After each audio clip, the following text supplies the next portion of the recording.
G'day guys, the Comic Book Noob here to bring you my reviews for the comic books I picked up in last week's comic book haul. So stick around and find out what I had to say about these books. Also, let me know what you picked up this week. What did you think about it? Did you like, did you dislike some of these issues?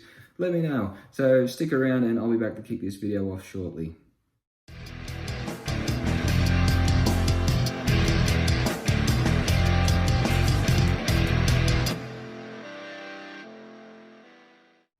Alright guys, and we're back. So it was a short week last week. If you watched my last video, I only had 6 issues that I picked up. Well, 6 issues and a giant issue, and all the single issues were Marvel, and I ended up also picking up Swamp Thing Giant #1. So I'll get into Giant #1 towards the end of the video. But right now, I'll start off with Spider-Man, Symbiote Spider-Man #3, which I also picked up #4. 3 was also there with the cool Morbius variant. So I have not read issues 1 or 2, and so I don't know exactly why or what and how, and so I've only got half the story there, but from what I read, I really I enjoyed it. So #3, they're basically they're on the run. Spider-Man and I think it's Red Cat, not Black Cat, and Doctor Strange trying to avoid detection from the Hobgoblin. Doctor Strange needs to teach the Symbiote Spider-Man some magic in order to battle, and Baramoto shows up at the end, and he's going to continue on to into the final book, I believe. He'd have to, which goes on to Symbiote Spider-Man #4, which they find out I think the book is called The Word of God that they're after, and because I haven't read the first 2 issues, I don't know why they're after the book. That's probably a crucial part of the story that I'm missing, so I'm definitely going to appreciate the book and the story a lot more once I get those first 2 issues read. They are ordered, they are on their way. I just couldn't help myself. I didn't want to wait. I wanted to read these books now. So yeah, they've been told that the book is being hidden in the Nightmare Realm, so they venture into the Nightmare Realm, Doctor Strange and Symbiote Spider-Man, and I won't tell you what happens, but yeah, I mean, it's a really good book, a really good read. The art is really good as well. So I haven't picked up The Amazing Spider-Man, but it just seems like compared to The Amazing Spider-Man, the Symbiote Spider-Man has a lot better artwork in my opinion. Some people may not agree, but that's my opinion. So next one, Ant-Man #3. Now Ant-Man #3 is awesome. It just sort of once again, I don't know if I mentioned that Symbiote Spider-Man is only a 5-issue series. Same with Ant-Man. Ant-Man's a 5-issue series. Basically, Scott needs to track down the Avengers. His daughter has told him that she wants to move to California to be part of the West Coast Avengers. So now he's trying to do his best to try and show her that he's not a joke. And yeah, so they go and see the Avengers to try and get a lead on who this Macrothrax is. They find out that he was this Hamburg dude that was part of a team with Black Cat. So yeah, they organize, or Tony Stark organizes, a meet-up between Black Cat and Spider-Man and Ant-Man, and I can't remember what Cassie's hero name is called, but anyway, they meet up, and Black Cat basically goes and shows them where this guy ended up. Spider-Man's being a bit cold, or a bit of a dick to Scott, because he's jealous, and then towards the end of the book, Scott's had a bit of enough after this final battle with thread, I think it was. So yeah, after the battle, he's sort of, hanging his head. He's like, everyone thinks I'm a joke, and Spider-Man was, being a dick, and Cassie sort of explains it's course Black Cat was more receptive to you than what Spider-Man was jealous, basically. So and he sort of uplifted his spirits. His hands on his hips at the end. So it's been a real cool book. It's been a real fun read. So yeah, I'm really enjoying Ant-Man at the moment. So moving on, also Ghost Rider number 6. Now the scrap with Punisher and Wolverine and Dan Ketch's The Spirit of Corruption is still going on. I don't think this is a spoiler, but you should. Well, I don't think it is a spoiler anyway. You sort of tell when it happens that it's not going to end the way you think it's going to end, and it sort of within the next couple of panels it tells you it's not. But Dan Ketch's The Spirit of Corruption stabs the Punisher right through the chest with his blade of corruption, or whatever it's called. I can't remember what it's called. And it basically says, he'll be all right. Well, I don't think he says he'll be all right, but you sort of see that, the Punisher's coughing and spluttering, and he's sort of getting back up. And the Spirit of Corruption says if he was a corrupt soul, that, he'd be a pile of black shit on the floor, basically. So and Doctor Strange is still battling the Johnny Blaze Ghost Rider for what they're going to do with Mephisto, and you can sort of see what happened with the Blade of Corruption and the Punisher, that it's probably going to come down to the Spirit of Corruption using that blade on the Johnny Ghost Rider. So yeah, I really think that's probably going to happen. It might not. It might be a total curveball that comes out of, left field somewhere. But yeah, I'm pretty sure that's what is going to end up happening in this book at some point. Probably sooner rather than later. Or I don't know. I don't know how long they can drag, well, not drag, but how long this Spirit of Corruption story can go on for before, is there just going to be one Ghost Rider ending up in the book? I don't know. Some people probably do know that there's probably something somewhere online where you can work out what's going to happen, or what they've said is going to happen in the future. Anyway, next book.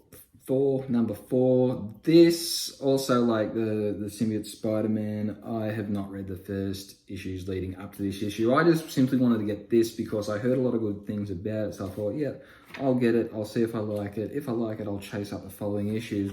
But yeah, this probably, if I'd read the first 3 issues leading up to this probably would have been my book of the week, because, oh man, I really enjoyed it. A lot going on. It wasn't overly complicated. You could work out that I'm guessing that Thor and Galactus has a deal in place where he can devour these 5 worlds so they can save the universe from this Black Winter thing that's coming, which I like. And I've missed out obviously on the first couple of issues. Not entirely, I understand that this Black Winter is bad, but yeah, and you see it sort of kicks off with Sif and Thor sort of having a bit of a spat at each other at the start. It's kind of Sif just trying to put Thor in his place in a good way, sort of thing, I guess, settle down, kind of, I've got to do this and you've got to do that, sort of thing. So it was a really good issue. I really like what was going on. And I could jump into this issue and not be too confused about what's going on. Obviously, if I'd read the prior issues, I'd have a lot better understanding of what is going on with Thor. But yeah, I mean, it was a really cool book, really good read. The art was really good as well. So I really enjoyed it. So that'll probably definitely go on my pull list from now on, I think. And I'll be obviously going to chase up the other issues as well in the next week or two. So that brings me to the final single copy book that I've got is Bounty Hunters #1. And like the story was good, the artwork was like fantastic. The artwork in this, I gotta say, like the artwork in the Marvel books lately, I've been a bit, to me, a lot of it sort of looks like, Saturday morning kids cartoons art in a lot of the Marvel books, and it deters me a lot from picking some of them up. But the artwork in Bounty Hunters 1 was, man, it was good. It was really good. So the storyline, I'm not sure when because it starts off like as a, then and a now. So when the then happened, I'm not too sure. There's all the sort of bounty characters there, and this bounty deal contract thing that they're doing goes, tits up to say the least. And then it goes to the now, and it sort of shows the bounty hunters that were part of, back then, of when this deal went sour.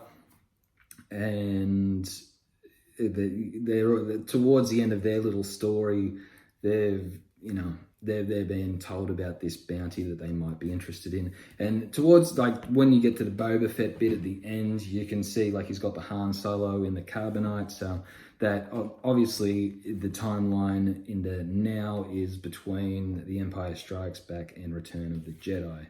So that was a really good book. I'm probably going to definitely going to put that on the pull list as well. So yeah, I'm the helmet variant cover I wanted, but I wasn't, I knew it was going to be a hard thing to try and get. But I mean, I'm not upset that I didn't get that variant. I wasn't really interested in the other variant covers, but it is what it is.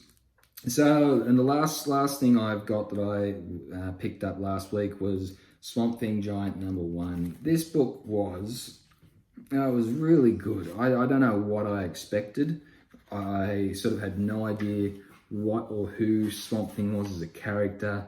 So there's 5 stories, and what I like with the Giant issues is you get like I think you get about 3 20-ish page stories, about a 10-page story, and around about a 30-page story. So you get these 5 stories, sort of 3 medium stories, 1 short, and 1 regular story, I guess. But it's just, it just gives you so much sort of background of the character, and especially if you know nothing like about this character like I do. It's really good to make you want to get into these things. So like the first story is the first story is just about there's like this company producing this seed. It's a seed. I think it's a seed, and it basically it sterilizes plants eventually, and it's going to destroy all the plants and then human life and all that sort of thing. So Swamp Thing's trying to prevent that from happening, and then sort of gets betrayed at the end by one of his friends, I guess. It's an older story. I won't say anything just in case some people might not have read it, but a really good story. And the second story, he's befriended this old lady, which I think I've got a face covered up there, but she ends up getting killed by her son, and then he sort of brings the son, leads the son to her spirit where she can now deal with him. And man, there's so much going on in this book. And then you got the story with this zombie guy as well, that is cool. And I like the feel of the pages too. It's not like the new paper, but it's not like the old paper from back in the day. And then you had the John Constantine story, which was really good, because I don't know, I've never seen the John Constantine movies, but that was really good too, where he sort of gets Swamp Thing gets Constantine to help him track down this chick that can help him track down his former girlfriend that's in this place called the Rot, or was in this place called the Rot. I don't know a lot about it, but yeah, that was really good. And then you get this Zatanna. I didn't think I was going to like this Zatanna character, like just because of, the sort of magician sort of get up there. But man, that was really good. Like it's real, like supernatural kind of thing, So this, what was his name? His name was something to do with night. I can't remember his name now, but yeah, he's trying to take it. Like he's trying to take over the underworld in San Francisco, and like she's trying to put a stop to it, and it's really good. It's a lot of, and that's what I like about these giant books. Like there's a lot going on in them, but it's not a lot where you can't sort of get a handle on what's sort of going on. And there are different stories from different time periods as well. Like I think I read 2010, 2012 to 2016 was where like some of the time frames where these stories were pulled from. So it was really good. No, I'm gonna pick up Giant number 2. Probably not next week because I've got a lot sort of on the pull list already, but eventually I'm gonna pick up Giant number 2. I don't think Swamp Thing Giant number 3 is out yet, or if there's going to be one, I'm not sure. But yeah, if they bring it out, I'm definitely going to pick it up because it just seems like such a good character. So that's it for me, guys. Let me know your thoughts on these issues. And let me know your thoughts on some of these, like something I didn't pick up. Let me know your thoughts on something I might have missed that I might have enjoyed. So that's it for me, guys. Thanks very much for watching, and we'll see you next video. See you later.